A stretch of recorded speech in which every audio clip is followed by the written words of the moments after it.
Hey guys, welcome to Psalm 44.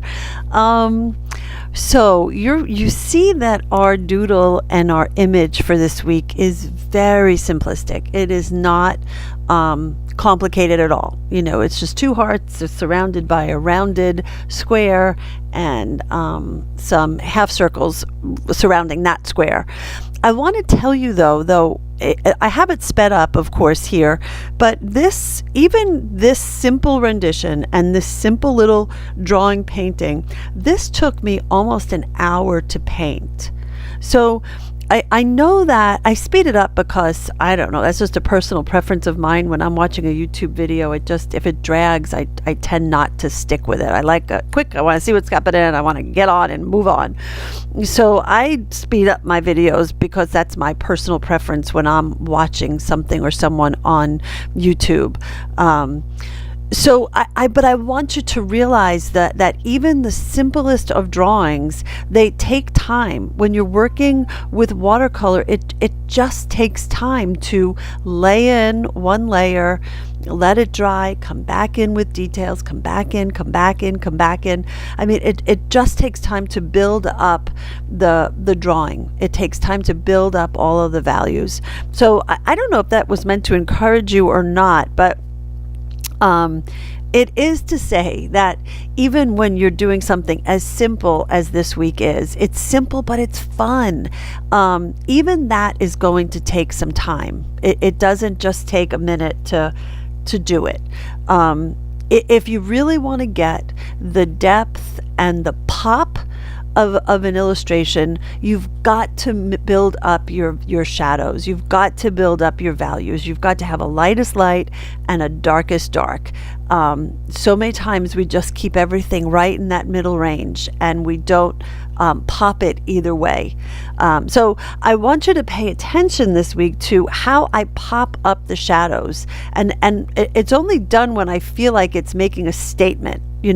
So here I am popping in my gray, and here it doesn't bother me so much, but when I was doing it live, that gray shadow looked forced to me. So I will come back in and sort of kind of feather it out just a little bit. It does. It looks like it's just too much. It's too much of a halo around that pink heart there. It would just not be that much. So I will come in and kind of pop that in and fix it a little bit. That back heart is going to have a little bit of shadow because that light pink heart is laying on top of it. There I put in an indigo blue as a shadow. I'm not using black. I'm using indigo blue for my shadow. I'm kind of staying in that whole cool range of colors. So you see there that I put the gouache again. That is a gouache again, that white. So I'm putting that gouache in, and I am just bringing that shadow down just a little bit. And you see how it becomes more dramatic when it's up close like that. So that pink heart needs a little bit of kapow. It was just very, very light. So it's got a little bit more color, and it's got that indigo blue going in on both of them. So you see how it's just starting to pop up? It's just starting to come back. I had to do this video in 3 different shootings. It was like my camera came out and the world erupted around my household. And I think this is even a change of clothes here. It was just like, Lord, goodness gracious. Okay, so here I'm popping in on one side. I think of them as like doily hearts or eyelet. I don't know what it's called. But on each one side, I'm picking one side, and I'm just putting that gray shadow on one side of each one of those half circles that border it. I'm continuing. It is completely dry now because the world just erupted around, and I came back, changed my clothes, took a shower, came back in. So it's dry. So with it dry, I'm popping in more of the blue shadows. Again, just keeping on popping it up a notch, popping it up a notch. And you can see as each layer comes on, it just makes it, I don't know, just even sweeter and cuter and just more dynamic. I guess that's the thing, is it's just more dynamic as you come in and you lay in the shadows. And then at the very end with the white, I'll come in and pop in a highlight. So I am adding in a little, I think that was not good English, I'm adding in a little bit of gray here The way I'm doing my eyelet here is I'm just dipping the back of my paintbrush in the gray watercolor and using the back of the brush to bring those little dots out. So it looks sort of like an eyelet trim. Is it called eyelet? I don't know if it's called eyelet. Tell me below. Comment below if you know what that stuff is called. Okay, so drying really well, because when I find, so if I'm working on the bottom of my page and it's wet and then I come in and I do something on top of my page, I will always put my hand smack dab right into that wet paint and then smear it all over the page. So I have learned to really dry, if I work on the bottom of the page, to really dry it out and make sure that I don't make that kind of a mess. That gray is stressing me out a little bit right around the edge there, but it does give a shadow. I don't remember if I come in and tone it down a little bit. We'll have to wait and see. Mystery. So here I want my background to be kind of fun and fluid and not flat and one tone. So I'm coming in with a wet brush, and I will pan back out in about a second or two, but I have a very wet brush, and you can almost see up on the top of the square, you can almost see that the page almost starts to wrinkle a little bit. So I know that some of you, I get lots of private questions about people's pages and their Bibles are just so wrinkled that it's hard to even turn it. One, I would say to you, oh, I think that is glorious. It just shows a well-loved Bible.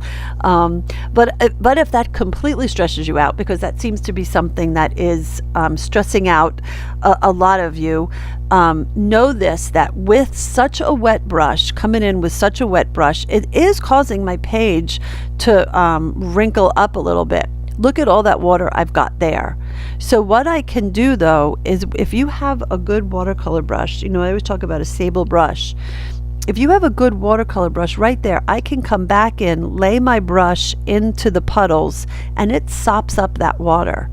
So a watercolor brush, a true watercolor brush, not like a mixed media brush that's good for acrylic and good for oil and good for watercolor, like a true watercolor brush is your best friend, because it's meant to hold all of that water. So you can get your paintbrush fully loaded with lots of pigment, or you can use it to extract out color. Either way. So I can't say enough good things about just having a good set of paints and one good brush. One size 6 or one size 8 brush will do you just fine. So here I am just getting in that kind of the pop of them, and you'll see I'm going to come back in with the tip of my paintbrush right there, and I'm extracting. I'm taking out some of the pigment because I don't want it to be too dark. I don't want that pigment to really settle in on the page. I want it to sort of fade away a little bit.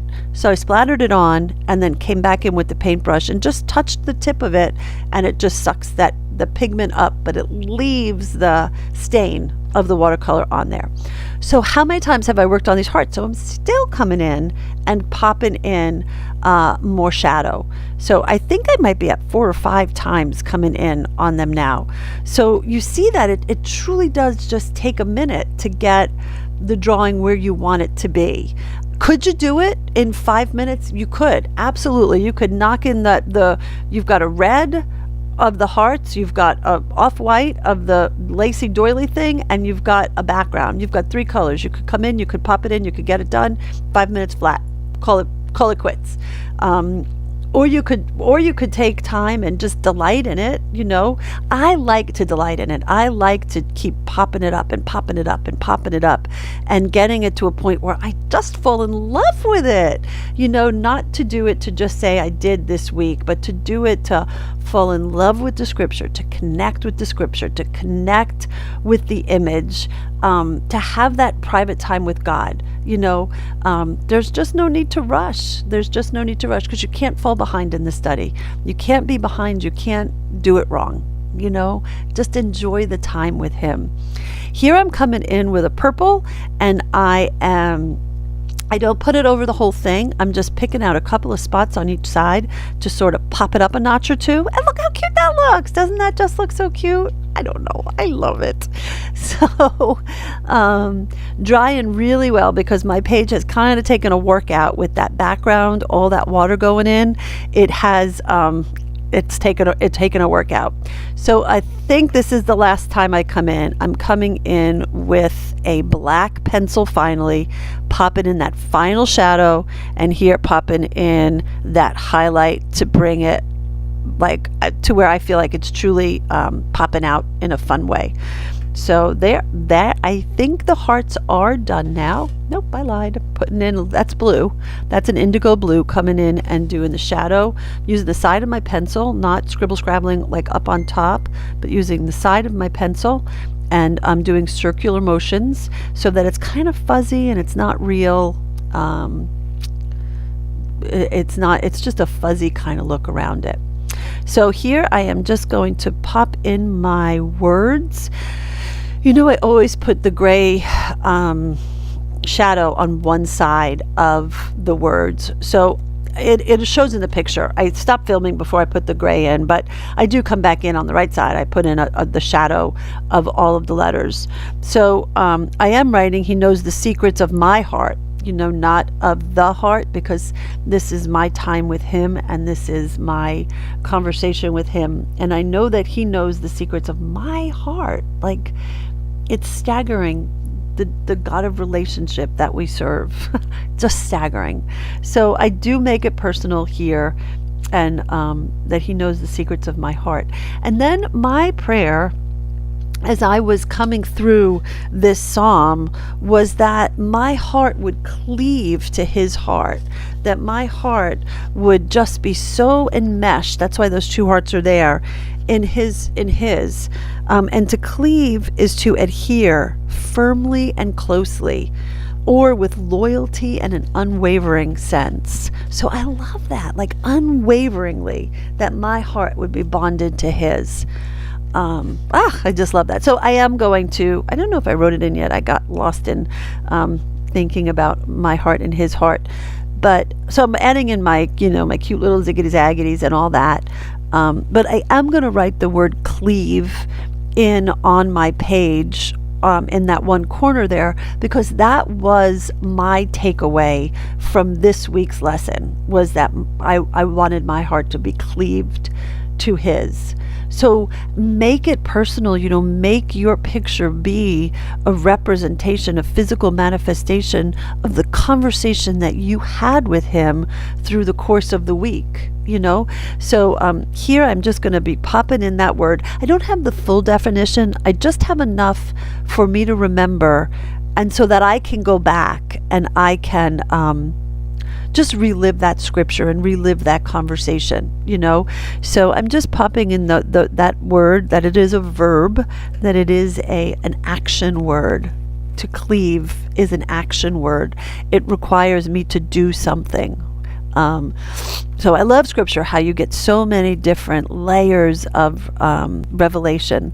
It's just amazing. It's so fun that we get to experience God afresh and anew every single minute of every single day. So that is going to wrap up this week. I know it's easy, but it's such a cutie. It's such a cute little drawing. Popping in a shadow there on my side of my brush, making it fuzzy, just popping in a little shadow there so it looks like it belongs. And that truly is it, guys. That is an hour of just a couple of little hearts, my heart and his heart, in a sweet place. So I will see you next week on Psalm 45. My husband is getting a hip replacement surgery, so it might be real short next week. I'd appreciate any prayers that you want to send up for him. Thanks so much, guys, and I'll see you next week. Bye.